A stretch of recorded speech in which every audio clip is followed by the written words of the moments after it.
What you're about to watch is a trailer for the book called Doc B and the Collectives Art 1 on Addiction. Much thanks to my brother-in-law who put this together for me. It is my hopes that this one day becomes an actual animated series. Um, this is also my effort to help push medical information into the community. Sometimes it's easier to understand when told as a story. So this is my effort. Hopefully you will like it. Thank you.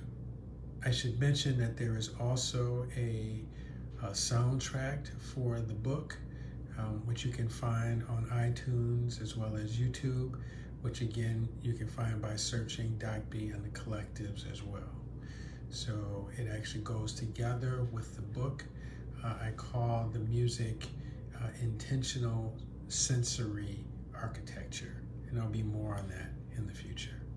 Thanks again, and let me know how you like the book if you decide to read it.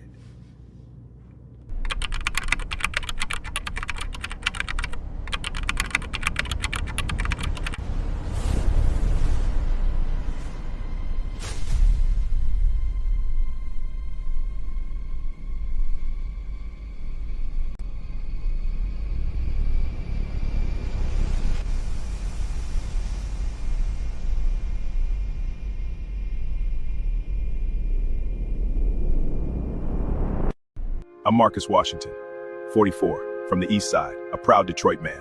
Used to be an auto worker. Now, this pain, this shame, it's a cage. But I gotta try, for my family.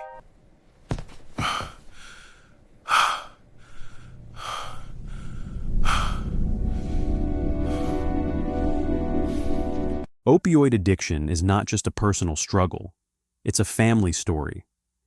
Every year, millions of people are affected by opioid misuse, whether through prescription painkillers like oxycodone, hydrocodone, or illegal substances like heroin. What begins as pain relief can quietly turn into dependence. And when addiction takes hold, it doesn't just affect the person, it reshapes the entire household. This is the Washington family, from the east side of Detroit. Marcus Washington is 44, a proud auto worker, a father, a man who once provided stability. But after a workplace injury, everything changed. What started as prescribed medication became something he couldn't control. Now, Marcus lives in a cycle of chronic pain, withdrawal, and shame.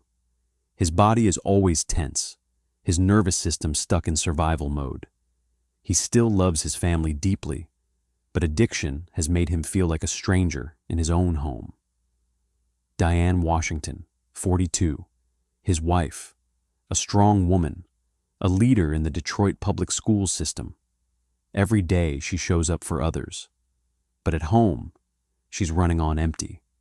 Coffee, willpower, and a love that refuses to quit. She's holding the family together while silently breaking apart inside. Jalen, 17, gifted, intelligent, full of potential, but addiction has changed the atmosphere of his home. Research shows that children in households affected by addiction often experience anxiety, anger, and emotional withdrawal. Jalen wears his pain differently. It shows up in his silence, his frustration, his distance. People see attitude, but underneath, he's scared. Amara, 14, quiet, observant. She sees everything, feels everything. Her vision don't just help her see the world, they reflect how deeply she understands it, too deeply, because children in these environments often grow up too fast. They carry emotional weight that doesn't belong to them, and Amara has been carrying more than anyone knows. Opioid addiction changes brain chemistry. It affects decision-making, emotional regulation, and the ability to feel normal without the drug. Families often experience financial strain, emotional instability, broken trust, increased risk of depression and trauma. But here's the truth. Addiction is not a lack of love.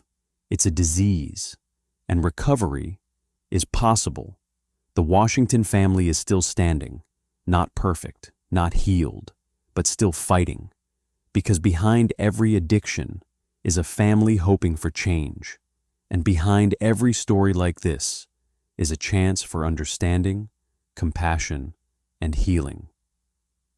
Sometimes the strongest families are the ones no one realizes are struggling.